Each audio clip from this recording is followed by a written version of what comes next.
I've been reading this wonderful book here by Juliet Barker, England Arise, The People, the King and the Great Revolt of 1381.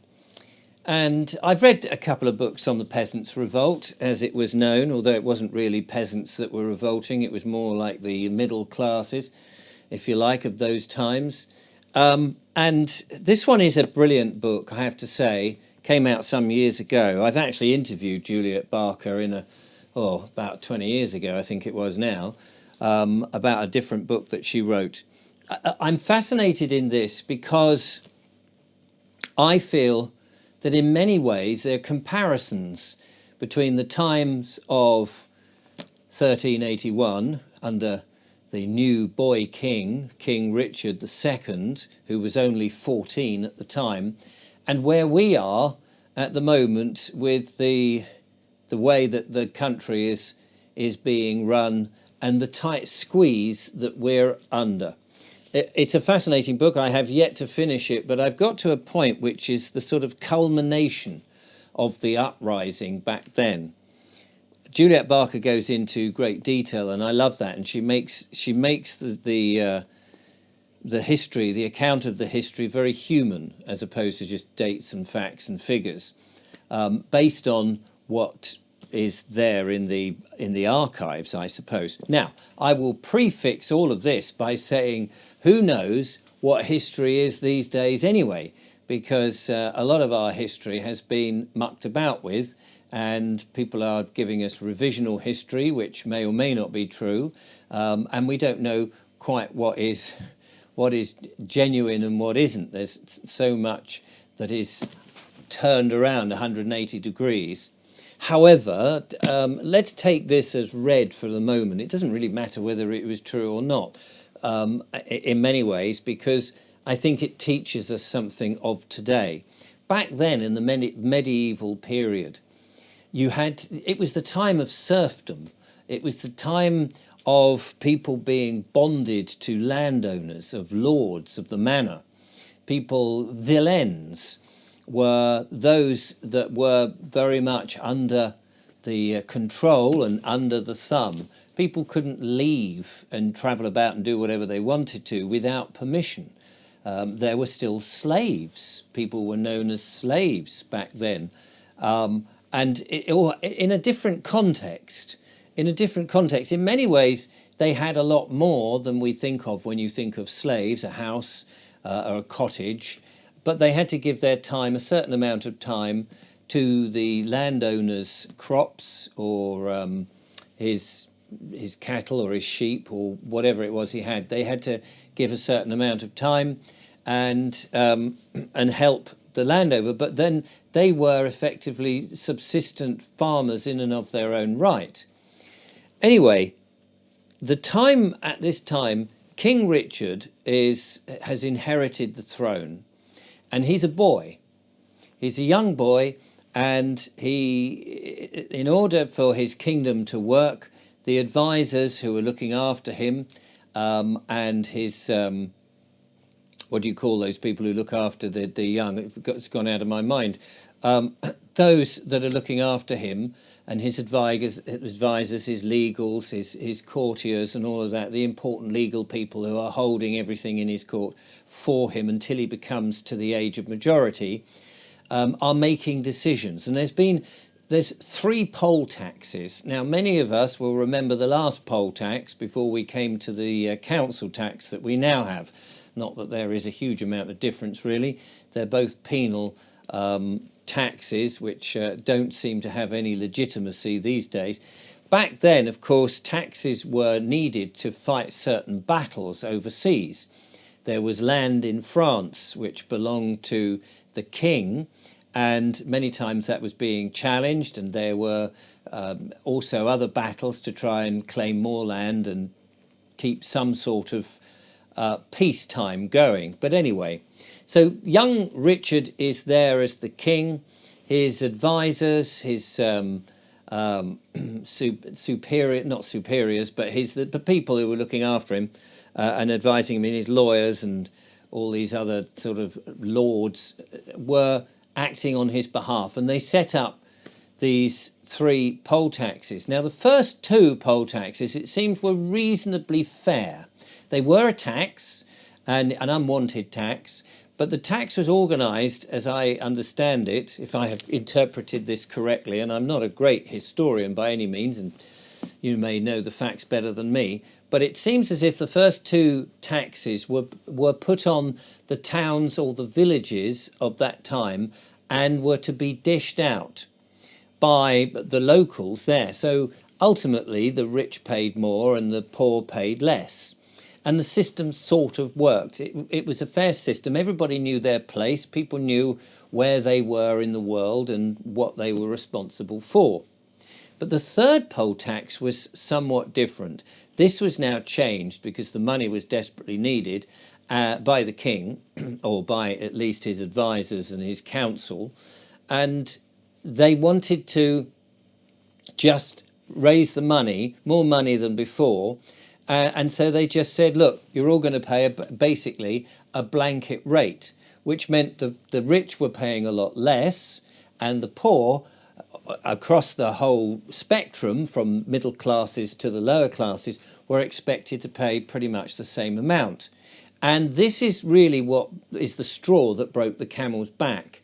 And people started to get very angry. They didn't like it. There'd been various other pressures on them, and eventually the rumblings start. Now, those that know the vague story, we hear the names of Wat Tyler and Jack Straw and John Bull and how they all marched up, the Kentish men, the men from Kent obviously, and those from Essex, who were the main players, but other counties were involved. And suddenly outbroke almost simultaneously across the land, and particularly the satellite towns and counties around London, into violence. A lot of personal vendettas were taken out on many of the elite, because these elite were going around collecting the taxes. There were a few murders in the process of this, and people were upset. And eventually this upset, which was very organised and very educational, as I say, sophisticated, because it seems that, and according to Juliet Barker, it wasn't just the peasants just down tools and went, right, OK, we're going to go up there and we'll stick a pitchfork up them. It was much more orderly and much more organised and sophisticated by that, but fuelled by anger and the unfairness of it all.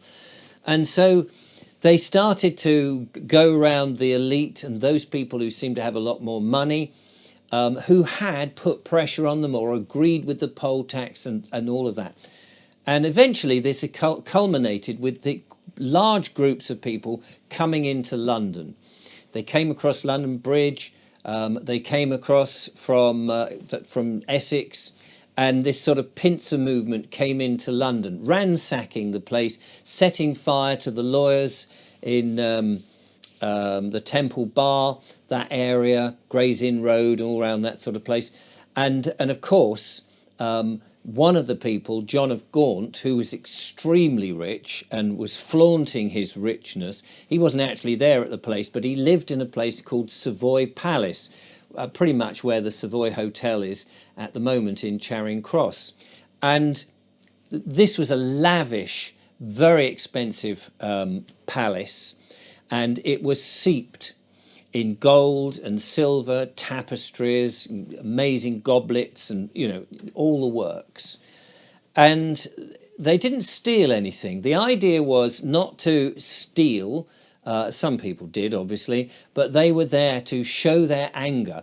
And they tore down this palace, set fire to it, drank all the wine and beers in the cellar, and in fact many of them were in the cellar when the building collapsed, and some of them perished. Apparently you could hear their lamentable cries for 3 days. It was quite a thing. But the main thing on all of this, on these different journeys where they were going to these lawyers and the keepers of the rolls, where all the the charters and agreements about who owned what and who owed so much money, all that documentation. This was what it was really about. It was about getting the documentation, because since William the Conqueror, William the Bastard, came over in the Norman invasion, and we have the Domesday Book, it became very bureaucratic, all on paper. We're still in that situation where our battles are all fought on paper and in the courts, and we get these demands and summonses. And so what these guys were doing were taking the rolls and charts and the licenses and all of this, taking them out into the market squares and making a big spectacle of burning them. They were tearing them up, burning them, and saying no more. And they made demands. Now, the interesting thing is, as I say, the king was only a boy, and they believed in royalty, not these advisors, these councillors, the lawyers, and all these parasites that surrounded the king. Even though he was a boy, they believed that the king, who was there sort of appointed by God, I guess, in their mind, would do the right thing. So they believed in the king. They just didn't believe in all the support network that the king had. They saw that as being absolutely corrupt. And that's where they had their beef with, but not with the king. So they made demands. They made demands. They wanted to negotiate with the king, and the king only. So they went on the rampage. Many people were found, sought, executed, beheaded, as is the times. It was very violent times. And as they kept coming closer and closer, now the king, of course, was in the Tower of London, and he was obviously under counsel of what would happen and what they should do. And they could see that many of their colleagues and friends, the rich elite, were being attacked, murdered, and all the paperwork, all the rolls and charts and various things were being burnt and destroyed. Many of the guild men in London also joined in, because they also were under the pressure. And so they realized that they had to do something. They had to stop this.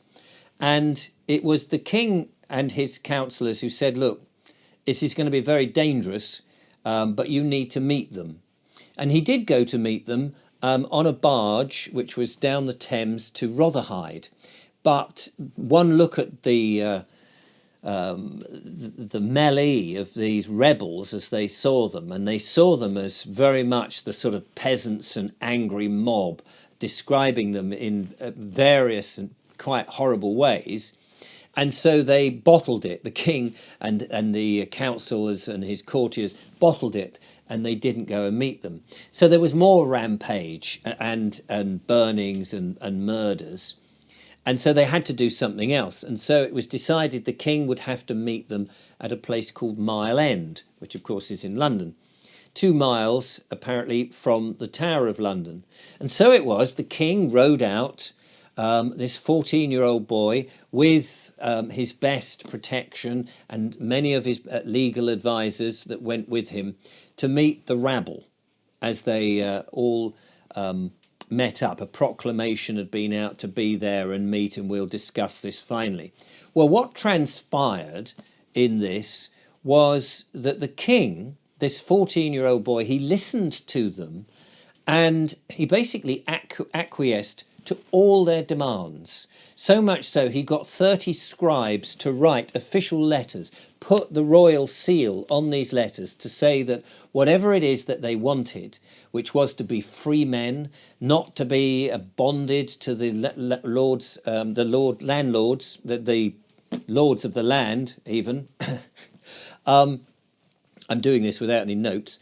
And they wanted to be free. They also wanted to be able to buy and sell products without having to pay a fee for it. unlike what happens these days. If you go to various places, there's all these sort of trading agreements that certain fees go on. We still have VAT, do we not, on our products? They wanted to be free. They wanted to find their own way, and they demanded this, or they would continue to go on the rampage. Well, the king is surrounded by all these people, but they support the king, and they're waiting on his royal word of what will happen. And he's given them everything they want. They're obviously very happy, but they want proof. So he gives them these letters. These letters are made up, the royal seal. He even gives them 4 of his royal banners to take with them, on the condition they all go home, bar a small selection who waits for the letters to be written. And they do. He also says, the king also says, that yes, any of these traitors of mine, they should be held and executed and got rid of. And this was a carte blanche order to those people, the rebels, to go out. So they took their standards as the king's standards, and they went forth and they sought out more of these people and murdered them, including, I believe, the Chancellor and the Archbishop in the Tower of London. They made their way in there and they executed them. Well, this was not really welcomed by the barons, by the landowners, who said to the king, "You've no right. You've no right to give them this." The way the king was, the powers of the king was, in order for him to remain credible and for people to have faith in him, he needed this sort of parliament around him of advisors to give him legitimacy in many ways with his proclamations. And they said, no, you had no right to do this. Now, Juliet Barker comes to the conclusion, based on some of the original texts that is around at the time, that it was very naive of the king. A 14-year-old king in some ways sympathised with the rebels, with the ordinary people, the middling classes, and tried to see their point of view. But the elites who had all the money and had all the power, certainly didn't want to lose any of that. And so the king was effectively, in the parliament that followed, he was forced to what's the word? Renegade? I can't think of the word. Pressures of trying to film this in one take. Renege on his promises. He had to rebut them. He had to revoke the promises, and he had to say to them, no. I was under duress. I was forced to give these things, and so therefore they are null and void. And there were consequences to many of the ringleaders of all of this. And as I say, I'm only halfway through, so I'm interested to find out what happens next. But the reason for bringing this to your attention and talking about it now is I see some parallels to where we are. We are being taxed to the hilt. We are being squeezed left, right and centre. We're being pushed, cajoled. We have 5G, which is there to control us. We have these 15-minute cities. We have these smart mayors of the 40 mayors that are trying to make these towns into fortresses. We're being poisoned with what they're spraying in the air, what they're putting into the water. We're not being told correctly about the dangers of EMF. We are being lied to. We have corruption in the government. We have corruption in the courts. We have them all as corporations and businesses, and they're all trying to extract money and our lifeblood from us. So in many ways, we're in the same sort of squeezing. And I feel, and we've seen, have we not, in the news recently, that there are skirmishes in which racial tensions have been pushed, that we've had the divide and conquer method. We've all been incentivized to take a medical intervention for something that really was not a problem, and many people may have something inside them. Now, not all of us, and I'm very thrilled to say not myself, but many people have been forced, mandated to take something they really didn't need and actually now perhaps do not want, which is in their bodies. And I see that there is likely to be some form of uprising. And we need to uprise. We need to correct the balance. We need to get the pendulum to swing back and say, yes, okay, we understand that there needs to be some rules and perhaps a constitution for a country to operate. Perhaps anarchy is a step too far at this stage. Many people believe that that's what we really need, self-rule, to do no harm, cause no loss, cause no injury. And you know, that seems to me to be a very sensible thing. But maybe we need some guidance or some rules that we can help keep ourselves on the straight and narrow. What we don't want is a pretense at democracy, a democracy in which it's top down. This is what you're going to have, like it or lump it. It doesn't matter who you vote for, the government always gets in. And this government is really just a puppet government being led by globalists in order to bring in a globalist agenda. So there needs to be a pushback, absolutely, because we, the people, are the ones, A, we outnumber them, and B, this is our land. I mean, all of us collectively live on this land. Who's to say who actually owns it? And so we definitely need something. But I suppose my point being is we don't want to go down the violence route. That is the route in which we just give ourselves over to a tyrannical government saying, yep, martial law, you've taken a step too far yourselves, and that's no good. We do have to fight this in a peaceful way, on paper as much as we can.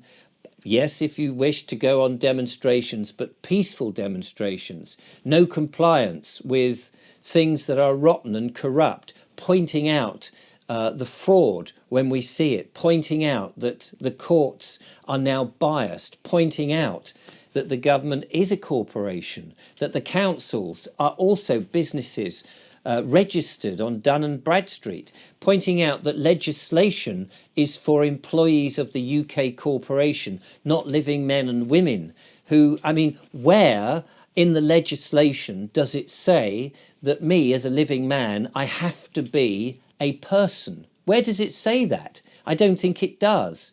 Does it mention man or woman in the legislation? Does it even affect me?